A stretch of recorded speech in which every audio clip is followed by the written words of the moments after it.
My name is Sebastian, and this is the story of how 3 words spoken on a random Wednesday night would echo through my life for years to come. It starts, as most important stories do, with a friendship. I met Kai when we were both 18, freshmen at NYU. We were assigned as roommates in our dorm, one of those random university pairings that could either become your worst nightmare or your greatest blessing. With Kai, it was absolutely the latter. We clicked immediately. Both film majors, both insomniacs, both with the kind of dark humor that made everyone else uncomfortable but made us double over laughing. Within a month, we were inseparable. Within a semester, people assumed we'd known each other our whole lives. Kai was everything I wasn't. Where I was anxious and overthinking, he was confident and spontaneous. Where I was reserved, he was magnetic. Everyone wanted to be near him, wanted his attention, wanted to bask in the light he seemed to emit effortlessly. He had this wild black hair that never stayed where it was supposed to, dark eyes that seemed to see right through you, and a smile that could convince you to do absolutely anything. I was openly gay, had been since high school. It was just a fact about me, like my height or my love of coffee. Kai was straight, or at least I assumed he was. He dated girls, talked about girls, never gave any indication otherwise. And I was fine with that, really, because Kai was my best friend and that was enough. Or so I told myself for 4 years. College was the best 4 years of my life, largely because of Kai. We spent every moment together, making terrible student films, pulling all-nighters in the editing lab, having deep philosophical discussions at 3 a.m. about the meaning of cinema and life. We had inside jokes no one else understood. We communicated in movie quotes and obscure references. We knew each other's families, dreams, fears. Kai was there when my grandmother died. I was there when his parents divorced. We were each other's emergency contacts, each other's first phone calls, each other's home. People sometimes asked if we were together. We'd laugh it off, explain we were just friends. And we were. Just friends who happened to spend every waking moment together, who could read each other's moods from across a room, who fit together like puzzle pieces. Junior year, Kai started dating this girl, Maya. She was nice enough, art major, pretty, seemed to genuinely care about him, but something felt off about their relationship. Kai was different around her, less himself somehow. "Do you love her?" I asked him one night while we were editing our thesis film. "I don't know, maybe she's great, we have fun together." "That's not an answer." "What do you want me to say, Seb? That she's the love of my life. I'm 21, I don't know if I even believe in that." "You're deflecting. And you're being weird about me having a girlfriend. Why do you care so much?" The question hung in the air between us. Why did I care? I told myself it was because I could see Kai wasn't happy, that he was settling, but maybe there was something else underneath that I wasn't ready to examine. "I just want you to be happy," I said finally. "I am happy," but his voice lacked conviction. They broke up 6 months later. Kai seemed relieved more than heartbroken. After graduation, Kai and I moved to Brooklyn together, a tiny 2-bedroom apartment that we could barely afford, but it was ours. I got a job as a video editor at an advertising agency. Kai freelanced, picking up cinematography gigs and working on his own projects. Our friendship continued seamlessly into adulthood. Same routines, same comfort, same unspoken understanding. If anything, we got closer. No classes or college drama to distract us, just us, our work, and our lives intertwining more each day. I dated occasionally, nothing serious, a guy here, a guy there. Kai would give his opinion on each one, usually negative. "He's too pretentious," he'd say about the musician I went on 3 dates with. "He doesn't appreciate your work," about the graphic designer. "He's not good enough for you," about basically everyone. "You know you're being ridiculous," I told him after he'd criticized my latest date. "No one's going to meet your impossible standards." "They're not impossible, I just know you deserve someone who sees how incredible you are. And you're the expert on what I deserve. I know you better than anyone, so yeah, I am." There was something in his voice and intensity that made my stomach flip, but I brushed it off. Kai was protective, that's just how our friendship worked. He didn't date much after Maya. When I asked about it, he'd shrug it off. "Haven't met anyone interesting." "You're 24, you should be out there living your life." "I am living my life, I'm just not obsessed with finding a relationship." "That's not what I meant." "I know what you meant, Seb, I'm fine, really." But he didn't seem fine. There was something restless in him, something searching. I'd catch him staring off into space, lost in thoughts he wouldn't share. He'd get quiet sometimes, melancholic in a way that worried me. "What's going on with you?" I asked one Saturday morning as we made breakfast together. "Nothing, why?" "You've been distant lately. Is it work, family?" "I'm just thinking about some things, figuring stuff out." "Want to talk about it?" "Not yet, when I'm ready." I let it go, but the unease settled in my chest. Something was changing with Kai and I couldn't figure out what. It all came to a head on a Wednesday night in October. We'd been living together for 2 years post-graduation. I was 26, Kai was 26, and everything should have been normal. Except nothing felt normal anymore. I'd gotten home from work around 7 p.m. to find Kai sitting on our couch in the dark, no TV on, just sitting there staring at nothing. "Hey, you okay?" I flipped on a lamp. He looked up at me and his expression was strange, tortured almost. "Seb, we need to talk." My heart dropped. Those 4 words never led anywhere good. About what? About us, about everything. He ran his hands through his hair, that nervous gesture I'd seen 1,000 times. "I need to tell you something and I need you to just listen, okay? You're scaring me." "I'm scared too," he patted the couch. "Sit down, please." I sat, maintaining careful distance, my mind racing through possibilities. Was he moving out? Had I done something wrong? Was he sick? "I've been lying to you," he said, "to myself, to everyone, for a really long time." "Lying about what?" "About who I am, what I want, what I feel." He took a shaky breath. "Sebastian, I'm not straight. I don't know if I'm gay or bi or what the fuck I am, but I know I'm not straight, and I've known for a while now, years maybe." The world tilted. "You're what?" "I'm queer or questioning. Or something. I don't have the words figured out yet, but I know I'm not who everyone thinks I am." "How long have you known?" "Consciously, about a year, but looking back, probably a lot longer. I just kept pushing it down, telling myself I was confused or that it didn't mean anything." He finally looked at me.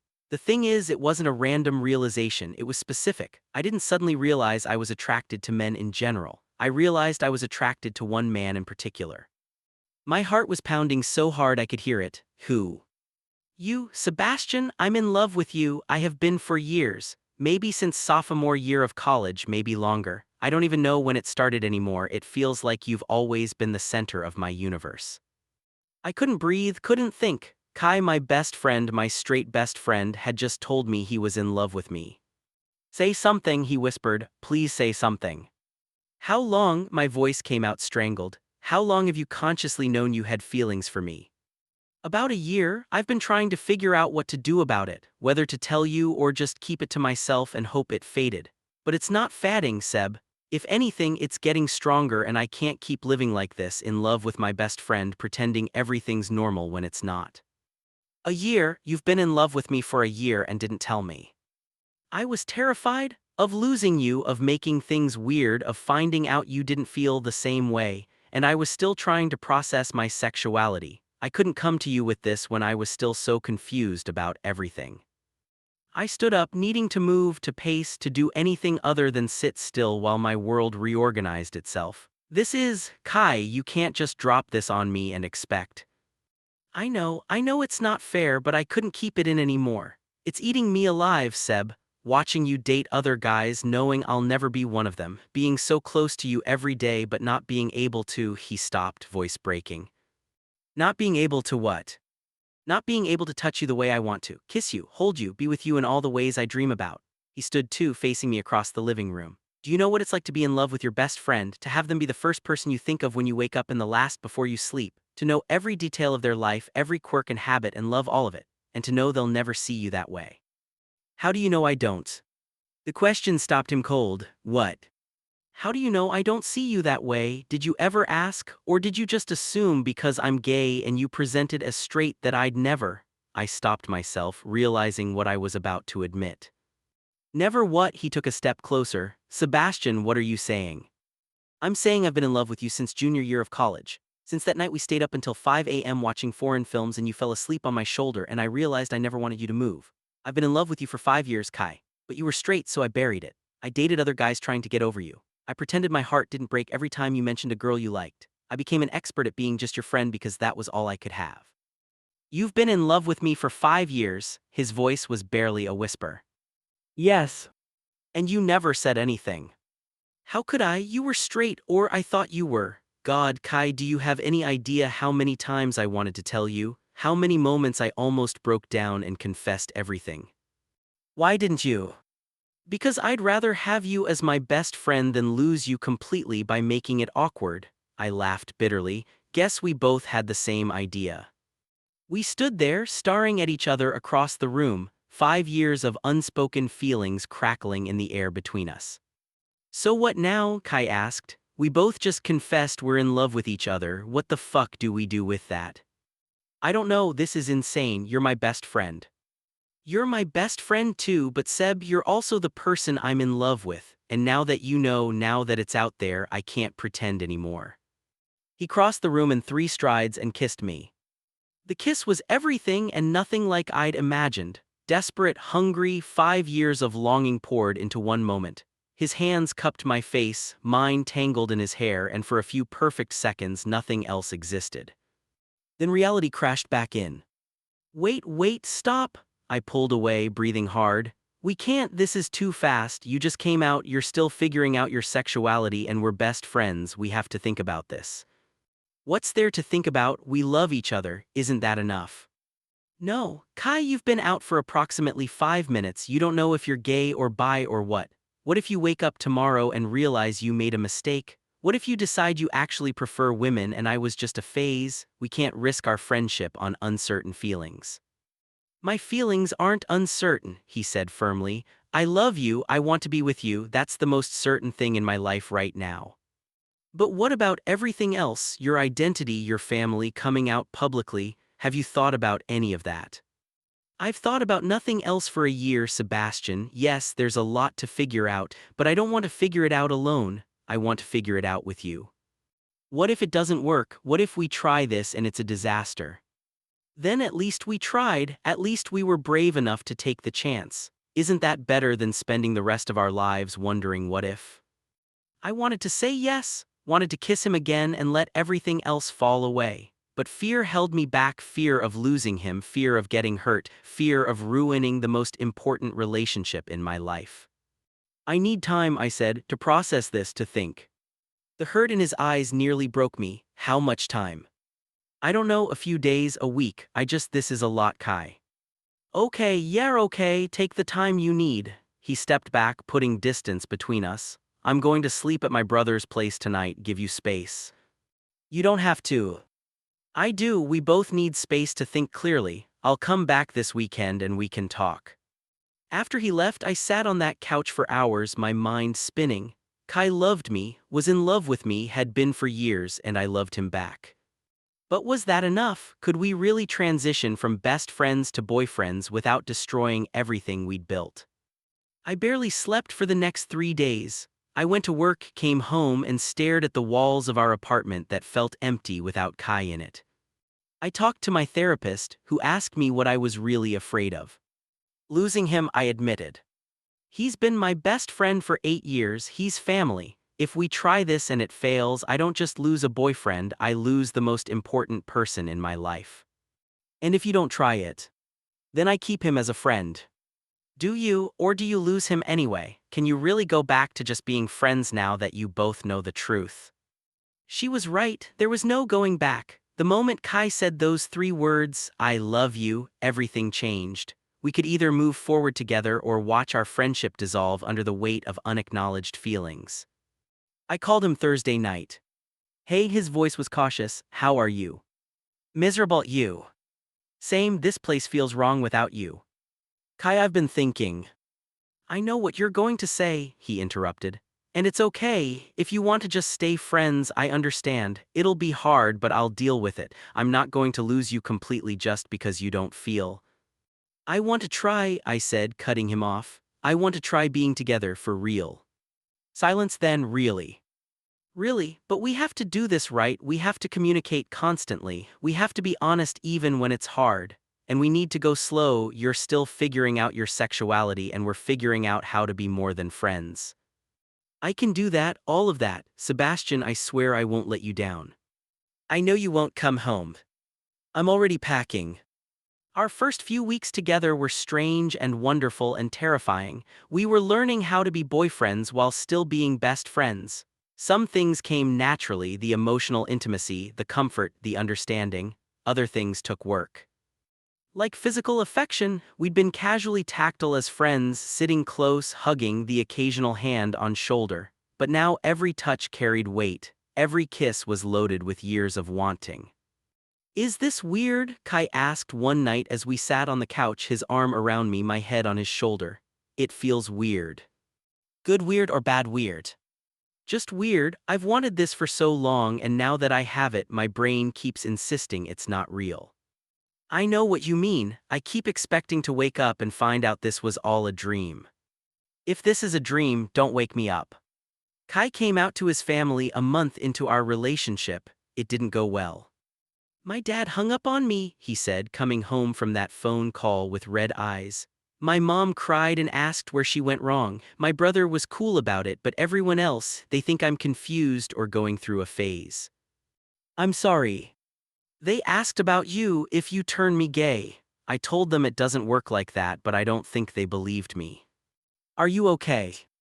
No, but I will be, he pulled me close. Having you makes it bearable.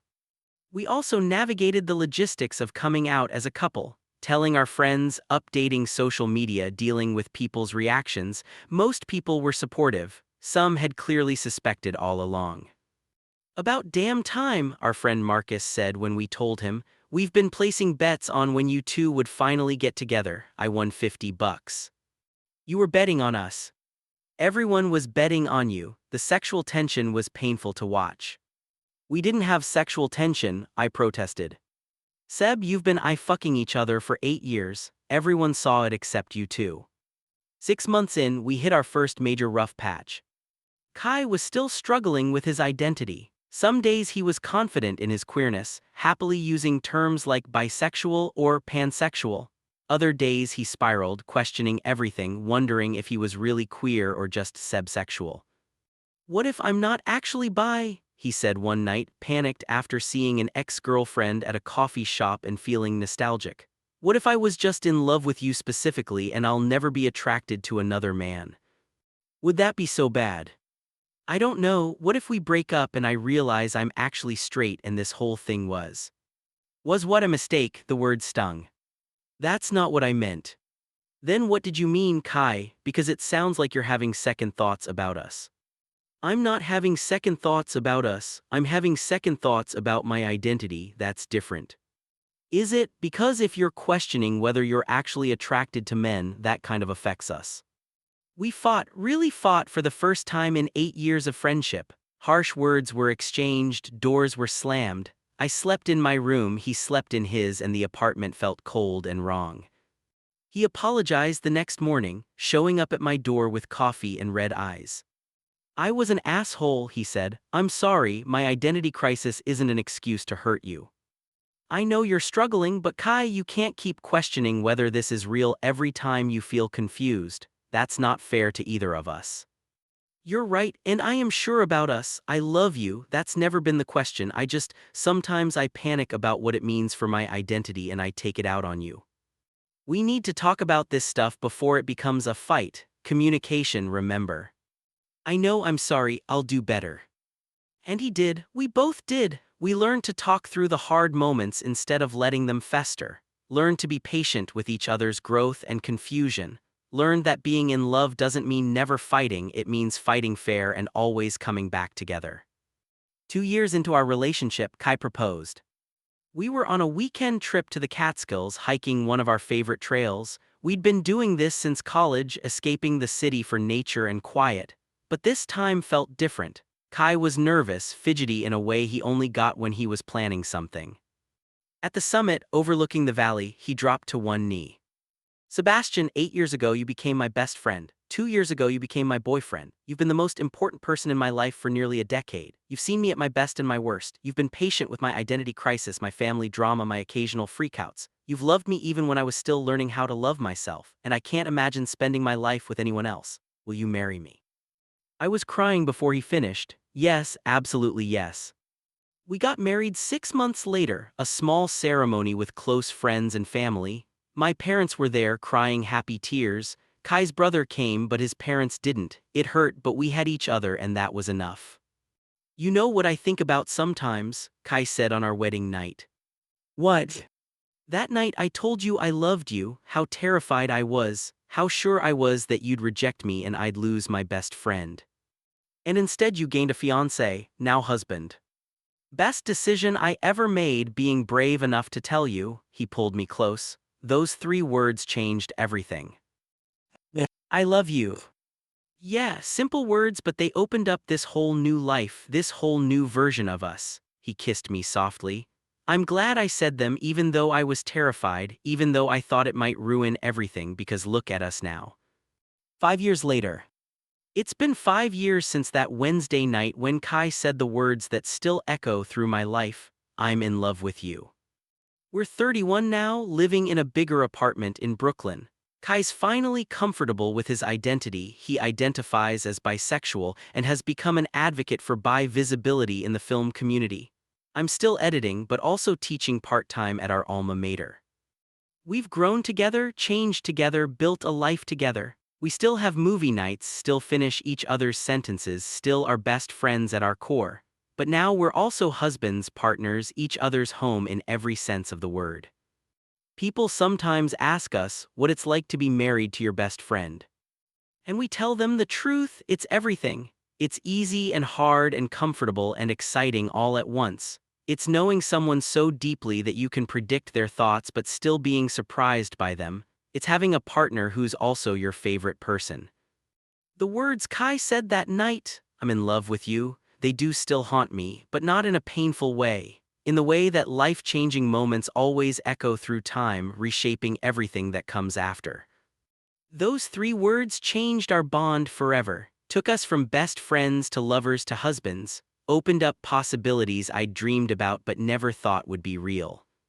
One night changed everything, and I wouldn't change a single thing about it. Sometimes, late at night, Kai and I talk about alternate timelines, the version of us where he never got brave enough to confess, where we stayed just friends, both pinning in secret, slowly drifting apart as we dated other people and built separate lives. That timeline sounds terrible, Kai says. The worst, I agree. I'm glad I was brave, even though I was terrified, even though I thought I might lose you. Me too, though I wish we'd figured it out sooner. We wasted so much time. We didn't waste time, we needed those years to grow, to become people who were ready for this. College us wasn't ready, fresh out of college us wasn't ready, we got together exactly when we were supposed to. He's probably right, there's no use dwelling on the time we lost when we have the rest of our lives together. But those words, the ones he said 5 years ago in our living room, they'll always be significant. They'll always be the dividing line in my life, before and after, before Kai told me the truth, after our whole world changed. I love you, Kai says now, the same 3 words that started everything. I love you too, I reply, words I get to say every day now, words that once felt impossible. One night changed our bond forever. And I'm grateful for it every single day. The end. This story is about the courage it takes to speak your truth, about love that transforms friendship, and about finding your person in the most unexpected way. Whether you're in love with your best friend or still searching for your person, remember, sometimes the bravest thing you can do is be honest about your feelings.